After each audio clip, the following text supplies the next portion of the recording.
ఎవరికి ఇస్తారు టికెట్లు? Land mafia, sand mafia, mine mafia, wine mafia. అడుగుతున్నా రావాలని? ఏమిరా నువ్వు టికెట్లు అమ్ముకుంటావని అడుగుతాడా? ఓటు అమ్ముకుంటా పేదోళ్ళు అడుగుతాడు. ఎక్కడుంది దేశంలో ప్రజాస్వామ్యం? ఎక్కడుంది? చోరతంత్రం ఉంది. 543 మంది ఎంపీలను చూస్తుంటే అందరూ దొంగలు, లంగలు, లఫాగానే కనిపిస్తుంది. బట్టె బాజకాలు కనిపిస్తుంది. ఎక్కడున్నారు ఎమ్మెల్యేలు? మంచివాడు కనిపిస్తున్నారు. కౌరవుల సభలో ద్రౌపదికి అన్యాయం జరిగింది. ఎవరిని అడిగిందా? జూదం ఆడొద్దని చెప్పిందా? జూదం ఆడితే పిల్లల్ని పెట్టొద్దని చెప్పిందా? పిల్లం బట్టలు ఇస్తుంటూ ఎవరైనా మాట్లాడిందా? ఇప్పుడు కూడా అంతే. ప్రజాస్వామ్యం అంతే జరుగుతున్నది. అసెంబ్లీలు అంతే, పార్లమెంట్ అంతే, కోర్టులు అంతే, మీడియా అంతే. మీడియా అంతా మాఫియానే. Land mafia, sand mafia, mine mafia. రాజకీయ పార్టీ వాళ్ళ చేతులు భూస్వాములే, పెట్టుబడిదారులే. 4 స్తంభాలు మొత్తం పోయినాయి. జ్యుడిషియరీ నాశనమైంది, బ్యూరోక్రసీ పోయింది. ఐఏఎస్ జోకర్లే కదా. జోకర్ని పెట్టుకుంటే ఎగ్జిక్యూటివ్ ఏముండదు. అందరు ఉన్నప్పుడు మన ఆకాంక్షలు నెరవేరే అవకాశం లేదు. మనం మేకలు, వాళ్ళు పుల్లు మనల్ని పరిపాలన చేస్తుంది. మేకలకు న్యాయం ఎట్లా వస్తుంది? మనం పోయి దండం పెడితే ఉంటాయా? మా శాకారిగా, మా పులి అవుతుందా? నాయకుడా, నువ్వు రాజకీయ నాయకుడా, నువ్వు నిజాయితీ పడుగా అవుతుందా? కాదు కదా. దొంగ రాజ్యమే ఉంది, క్లెప్టోక్రసీ ఉంది. అందుకని ప్రజల ఆకాంక్షలు నెరవేరాయి. మనం సాహిత్యం సృష్టిస్తాం, ఇంకా బలమైన సాహిత్యం సృష్టించాలి. ఇప్పుడు రామ్నాథ్ కోవింద్ దళితుడు, ఆయన జగన్నాథ్ పూరి, ఆయన భార్య సవిత, ఇద్దరు కలిసి పూరి జగన్నాథ్ టెంపుల్ పోతే తోసిపారేసారు. వాళ్ళు లోపలికి కూడా రాలేదు. ఎవరు మాట్లాడినారు? ఆ తర్వాత ద్రౌపది ముర్ము పోయింది రాష్ట్రం, ఆమె పోతే ఆమె రాలేదు. ఎవరు అడిగింది?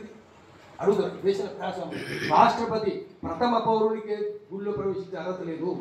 ఏం చేస్తారు? నారాయణ గారు చెప్పినట్టు ఎవరైనా ముస్లింలు, ఎవరైనా క్రిస్టియన్లు, ఎవరైనా దళితులు అయ్యారు, బీసీలు అయ్యారు.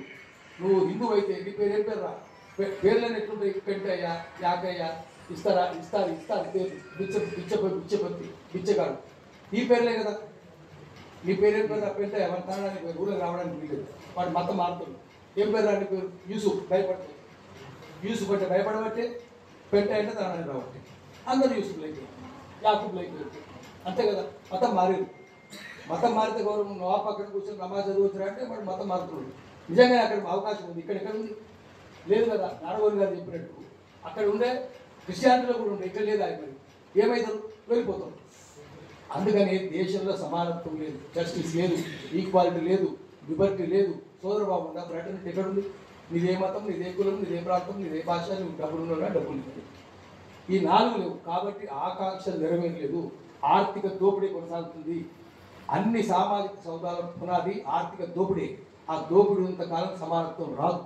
అందుకని మనం చేయాల్సింది ఏంటంటే పోరాటం చేస్తూనే ఉండాలి. గట్టిగా ప్రజల్ని చైతన్యవంతం చేయాలి. ఎక్కడికక్కడ ప్రజలు చైతన్యవంతం చేయాలి. లేకపోతే అది జరిగే అవకాశం లేదు. రాజకీయ పార్టీలు నారాయణ గారు చెప్పినట్టు చూసి మోసపోవద్దు. అందరూ వాళ్ళ చేతుల్లో ఉన్నారు, అగ్రకులాల చేతులు ఉన్నారు, దోపిడి దొంగల చేతుల్లో పార్టీలు ఉన్నాయి. చిన్న జోక్ చెప్పి ఆపేస్తాను నేను. ఒక పార్టీ ఇంకో పార్టీని తెచ్చుకుంటుంటుంది. నమ్మొద్దు, అందరు కలిసే ఉంటారు. ఢిల్లీలో 2 షాపులు ఉన్నాయట, బట్టల దుకాణాలు. హైదరాబాద్ ఇంటి కానీ ఉండదు, యూనిఫార్మ్ అమ్ముతారు. అట్లా ఢిల్లీ కూడా 2 ఉన్నాయి. ఒక దాని పేరు మద్రాస్ కిటీస్, ఇంకో దాని పేరు పంజాబ్ డ్రెస్సెస్. పంజాబ్ డ్రెస్సెస్ పోతే వాడు మద్రాస్ కిటీస్ తింటాడు, మద్రాస్ కిటీస్ పోతే వాడు పంజాబ్ డ్రెస్సెస్ తింటాడు. ఎవరైనా పంజాబ్ డ్రెస్సెస్ పోయిందనుకోండి, వాడు చెప్తాడు యహీ ఖరీదో అచ్చా మాల్, బెహతర్ మాల్, టికావ్ మాల్, మన్నికైనా దొరుకుతుంది. ఇక్కడ వాడు పంజాబ్ డ్రెస్ భూల్కే పొరపాటున కూడా మీరు మద్రాస్ కిటీస్ పోకండి. మీ డబ్బులు పోతాయి, మోసం అవుతుంది. పోతే వాడు తంతడు మిమ్మల్ని. శ్రీలంక పోయి వాళ్ళని తంతున్నాడు మద్రాసు వాడు, మిమ్మల్ని కూడా అంతే చేస్తాడు అని వాడు తిరుగుతాడు. మద్రాస్కి తీసుకుపోతే వాడు పంజాబ్ డ్రెస్ తిరుగుతాడు. మంచి మంచి మంచి సరుకు, మన్నికైన సరుకు, నమ్మదైన సరుకు మా దగ్గరనే ఉంటుంది. మీరు పొరపాటున కూడా పంజాబ్ డ్రెస్సెస్ పోకండి. అన్ని డూప్లికేట్. బాంబే డైరీ duplicate, Mafatlal duplicate, Binny duplicate, S Kumar duplicate, అన్ని డూప్లికేట్ ఉంటాయి. మీ సొమ్ము పోతుంది. అడిగితే తంతారు. అటు పోకండి. వీని వాడు వాళ్ళు వీడు. ఒకరోజు మా నారగొండ లాంటి ఆయన పిల్లలు తీసుకొని యూనిఫామ్ కొందామని పంజాబ్ డ్రెస్సెస్ పోతే అక్కడ షట్టర్ డౌన్ ఉంది. తర్లోచన్ సింగ్ ఓనర్ డైట్, మౌగ్నిస్ డెత్. ఆయన చచ్చిపోయి శోకం దొరికి దుకాణం మూసేసినాం. అయ్యో మరి ఎక్కడ కొనాలి? వీనికి సమానమైన వాడు మద్రాసుకి చెప్పుడు వాడు తింటుంటాడు కదా, బరాబర్ వాడు. అక్కడికి పోదామని అక్కడ పోయినట్టు పిల్లలు తీసుకుని అక్కడ కూడా shutter down. Tarlochan Singh owner died, మౌగ్నిస్ డెత్ అన్నాడు. ఇద్దరికి యజమాని కూడా వీళ్ళు ఇంటి వాడు, వాళ్ళు ఇంటి వీడు ప్రచారం చేసుకుంటుంటారు. అందుకని అన్ని రాజకీయ పార్టీలకు ఒకటే యజమాని. ఒకే కొనుగోడు ఒకే డబ్బులు ఉన్నోడు. అందుకని మనం మోసపోవద్దు. నారాయణ గారు సరిగ్గా చెప్తున్నారు. అందుకని వారికి అప్లై చేసి చెప్తున్నారు. అందుకని అందరికీ వాళ్ళే యజమానులు, అదే అగ్రకులాలు, అదే డబ్బులు ఉన్నోళ్ళు, అదే దోపిడిగాళ్ళు, అదే మాఫియా గారు. అందుకని మనం మళ్ళీ కాంచనం దారిలో పోవాలి, పోయి బహుజన రాజ్యం తెచ్చుకోవాలి.